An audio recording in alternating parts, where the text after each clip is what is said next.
strange artifacts tens of millions of years old upset the official story. They're found in the mountains of California.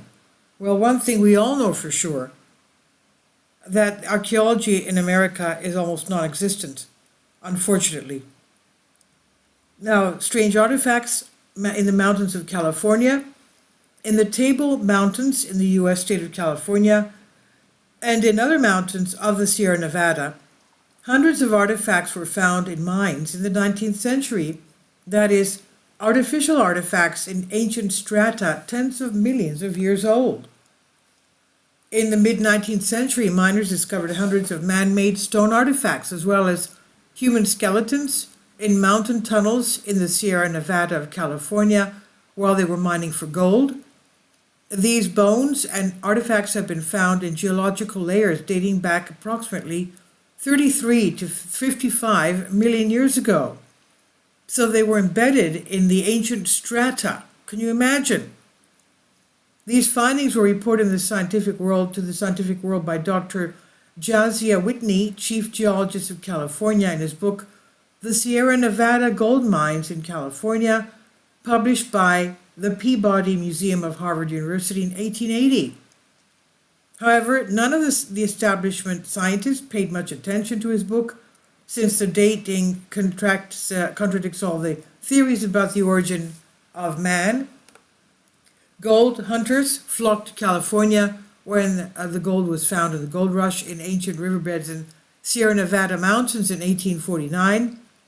While some chose the easier way to mine gold by panning the sand, others began digging mines into the mountainsides, making long tunnels through the mountains. And soon they began to find various objects which seemed to be embedded in ancient rock. Occasionally they encountered human skeletons, but there were far fewer skeletons than these objects, of which there were hundreds. Dr. Josiah Whitney, learning of these finds through hearsay, dismissed many objects found in surface sediments or during construction as dubious, as it was impossible to accurately confirm their age. But those objects found in deeper tunnels could be dated with great precision. Whitney estimated that the strata in which they were found date back to at least to the English Pliocene, which gives us the age of 5.3 to 2.5 million years.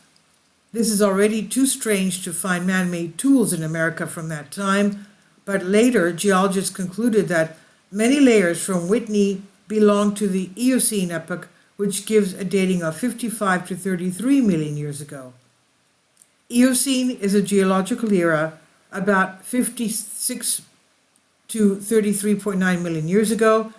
The name Locane comes from the ancient Greek Eos, meaning dawn.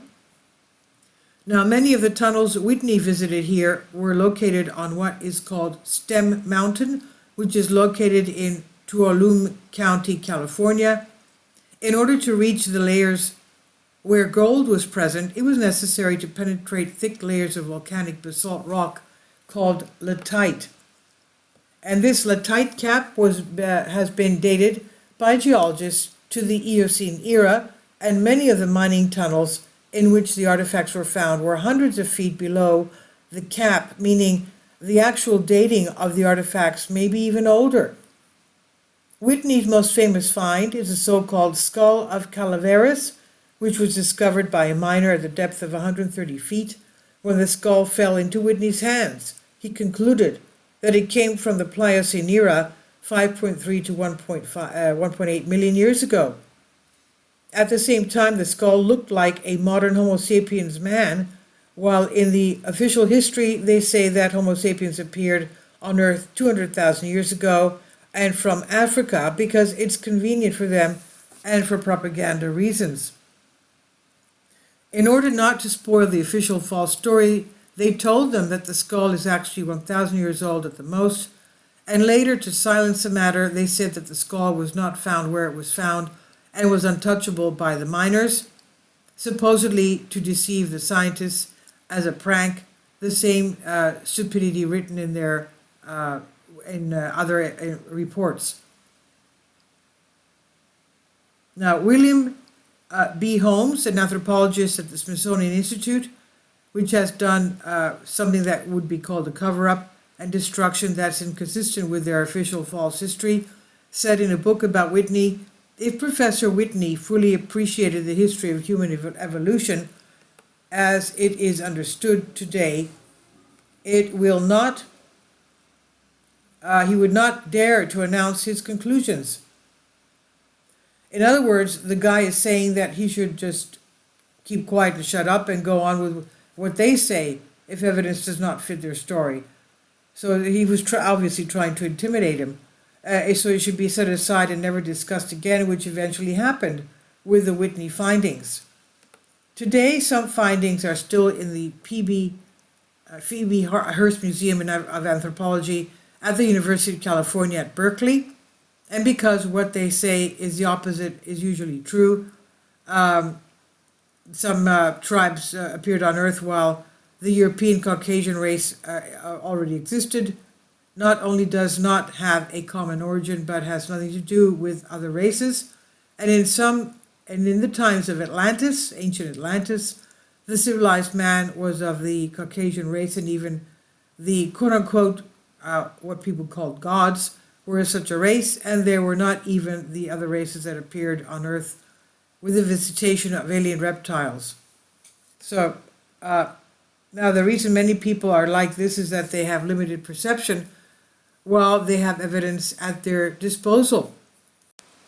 Now we know that recently paleoanthropologists have been telling us that Homo sapiens and Neanderthals intermixed, and who knows? And does this mean that those who lived in Scandinavia were of a different race from those who lived in the Mediterranean? And so simple, all this before the various intermixing? We don't know. Unfortunately, we've had many near extinction level events, and past civilizations, pre-flood civilizations, have been done away with. And another unfortunate is that archaeology in North America is basically non-existent. They send all our professors to the old country, and that's where they find, obviously, all their artifacts. Otherwise, their excavations and their digs would not be considered successful. Please leave your comments, and thank you for your support.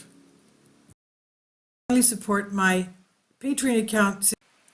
The daily posts are 5 videos daily, and they are totally different from what I have on my YouTube channel. Thank you so much for your support, and that you find all my content so interesting. You'll find the Patreon account details in the description box below.